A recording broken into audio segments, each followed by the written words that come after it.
it's really an interesting founding story. And it wasn't just NetSuite that was founded out of the conversation between Larry and Evan. It was Salesforce that was founded out of the conversation. Right.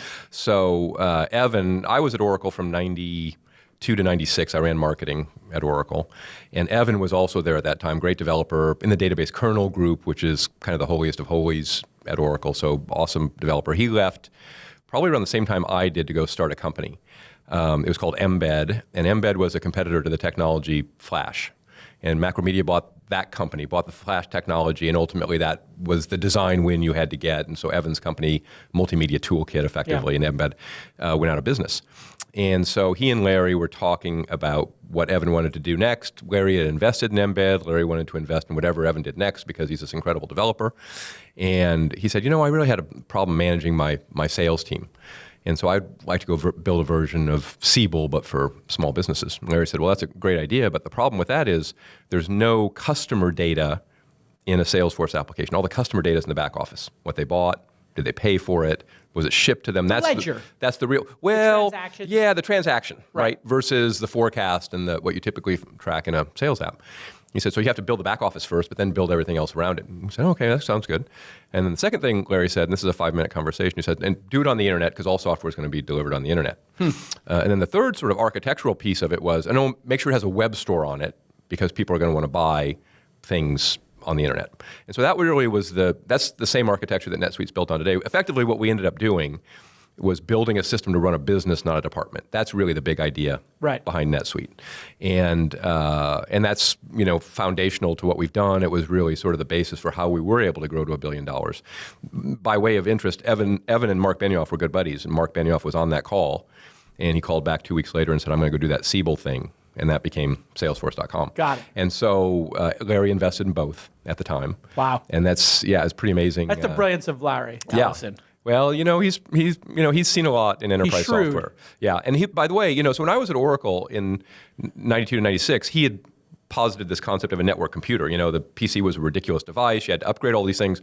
There'll just be a bunch of computers, very simple computers hanging off the internet. What did he call that? He had a name for it. The network computer, the NC. The NC. Yeah, and that was his vision, and this really came out of that vision. It was almost like the dumb terminal. Yeah. We had come back to computing, which is, why would you do any computing locally? You put it all in the cloud. Right, when you had low-cost disk and bandwidth and all those things. So it ultimately happened. It turned out the phone was the network computer. But that was really the seminal idea that drove things like NetSuite and Salesforce to be founded. Which is interesting because his big idea was, hey, I could take on the desktop PCs of the world, the Windows, the Apples of the world. I could just make that into an Oracle network computer, and we'll just have these dumb terminals or these terminals that are sending what's happening on the cloud back and forth. That didn't work. Yeah. But the same philosophy led to Salesforce and NetSuite being created. It didn't work for a lot of the reasons that we were very early in the cloud. Right, the network bandwidth wasn't there. Right. As you say, the browser wasn't very functional. I mean, the architecture was bad. Yeah, but I remember, and all the things NetSuite had to invent to make complex applications work on the internet. We had to build. There were no multi-tenant databases. We had to architect that ourselves. But there were so many myths about, you won't ever be able to do complex applications in the cloud. And one of them was, believe it or not, and you were around back then, in '98, people actually wanted applications to look like Windows, not a browser. Right. I mean, now you would never do that, right? Yeah. Why would you? Yeah. Why would nobody will ever use this? There's also a and now, of course, it's all of the stability of the internet. People just felt it was going to go down at some point. Yeah. There was a fear of using it. But the funny thing is, if you think of the real first cloud companies, were called Amazon, eBay. I mean, these were very complex applications that only existed on the internet. Right. So it was pretty clear that commercial grade apps were going to be able to survive on the internet if you could build Amazon and eBay and name your early, 1.0 web company, which were pure cloud, couldn't exist without the internet type of businesses. So it just took time for us to get there and time for the customers to begin to think this was the way they should run their business.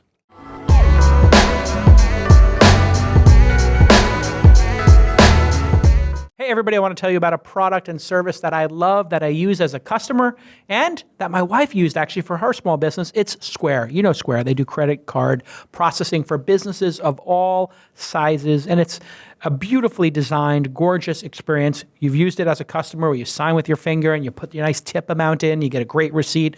It's gorgeous hardware. It's very reliable, super easy to use, very powerful.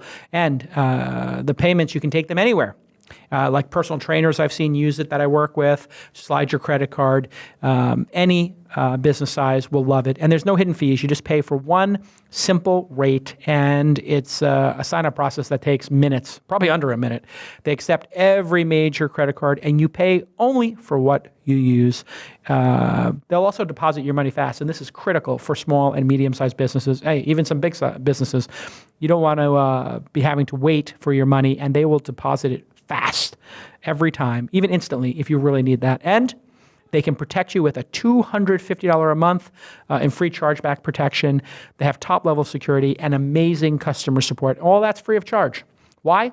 Because they want their partners to succeed. If you succeed, they succeed. And here is an amazing offer. I can't believe how great this offer is. You can sign up now for free processing on your first $500 in sales at square.com/twist. Square.com/twist, TWIST.